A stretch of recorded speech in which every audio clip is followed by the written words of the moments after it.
Shalom, shalom. First and foremost, as always, I want to give all praises, honor, and glory to Yahweh, Bahashem, Yahweh Shai, Bahashem, Rakakwadash. Double honors to the apostles and elders of Great Millstone because they do rule and teach well. Peace and salutations to the hopeful elect scattered across the world fighting for their salvation. I'm the Prophet Yanazar. I'm with the SOYWY Charleston, South Carolina branch. Coming back to you with another quick hit. Lord's willing may be edifying to you. And the topic of discussion is going into World War III. And this is basically going to be a news update for the flock concerning what's taking place over in the land of Israel right now, which is technically our land. And up top, this is CNN News. And it says, breaking news, CNN reports on the war in Israel after unprecedented Hamas attacks. Israel orders complete closure of Gaza.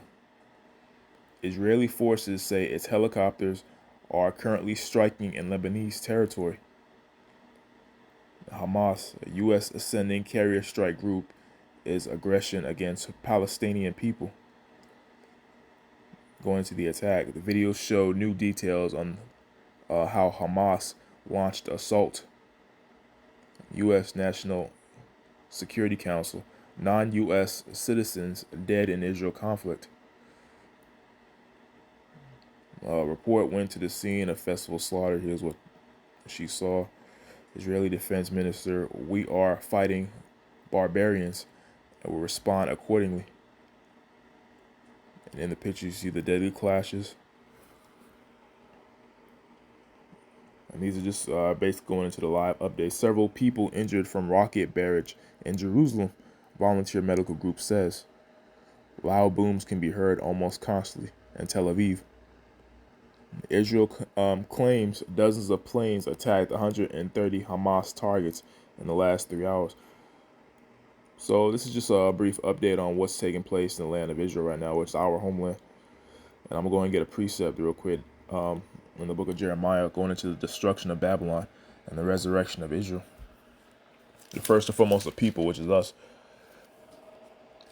And this is going to be Jeremiah chapter 50, verse 45, and I'll read on down, and it says, therefore, hear you the counsel of the Lord, that he hath taken against Babylon, aka America, and his purposes that he hath proposed against the land of the Chaldeans. Surely the least of the flock shall draw them out. Surely he shall make their habitation desolate with them. At the noise of the taking of Babylon, the earth is moved, and the cry is heard among the nations. And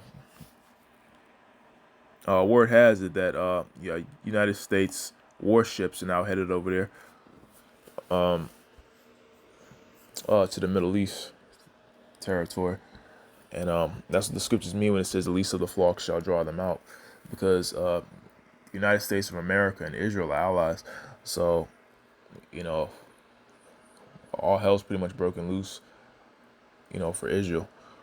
So it's only a matter of time before the United States of America is drawn into this war.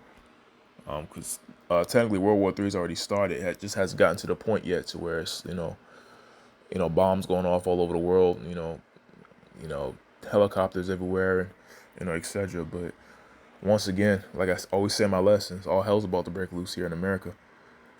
And, the Lord's shutting this place down. So everybody's about to go back to the basics, because, when all hell breaks loose, you're not going to be able to have the privilege to just walk down to the nearest grocery store and get the food and water and stuff you need anymore. And if you're an Israelite, you don't have Yahweh Shai on your team, then, you're pretty much, you're going to get the same treatment as the rest of the heathen. And, for you, it's going to be worse because you're an Israelite and we're surrounded by our enemies. So the only one who's always been on our side and who has always came to our rescue is Yahweh Shai. So it's wise to start doing the things now to go ahead and please him. We can't use our grace period as a cloak of maliciousness. We have to make sure that we're really on top of our game so that when all hell breaks loose mentally, we've already been prepped for these times. And, Lord's will, I'm a part of that number. Hopefully me and my family will receive that divine, protection during these last days, because we're going to need it. And before I close out, one of my favorite scriptures that I always grab, and it really is going to help during these last days, is Isaiah chapter 33, verse 6. which reads, "And wisdom and knowledge shall be the stability of thy times, and strength of salvation.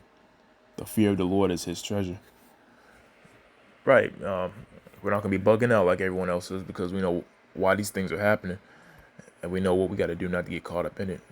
Now, everything's predestinated anyways. You can't make yourself a part of the elect, but we can make our calling and election sure by doing what we're supposed to be doing, which is getting into these scriptures, studying, to show ourselves approved, actually digesting this information so that, when all hell breaks loose and society collapses and we end up in these particular situations, we're going to know, okay, well, based off this precept, I'm supposed to do this. I'm supposed to handle this situation this way. Like, for example, when you come across the police, when dealing with the police officers, one scripture that should pop in mind is Matthew 5:25, which says, "Agree with that adversary quickly." So even if the police officers are wrong, you still cooperate. Don't buck up against them. Just follow their commands. And if the Lord decides to have mercy on you, maybe the situation will die down, and you'll be free to go. But yeah, so lucky if I'm getting off topic. But these are definitely the end times, and so don't be surprised if America doesn't collapse sometime this week.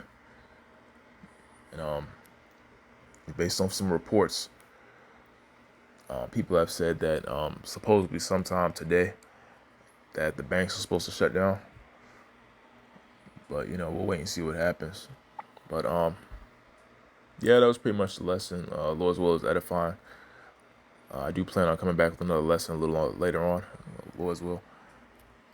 But until then, I want to say, Kal Halayim La, Yahweh Bahashim Yahweh Shai, Bahashim Kakwadash. Double honors to the apostles and elders of Great Millstone. Peace and salutations to the hopeful elect. Shalom.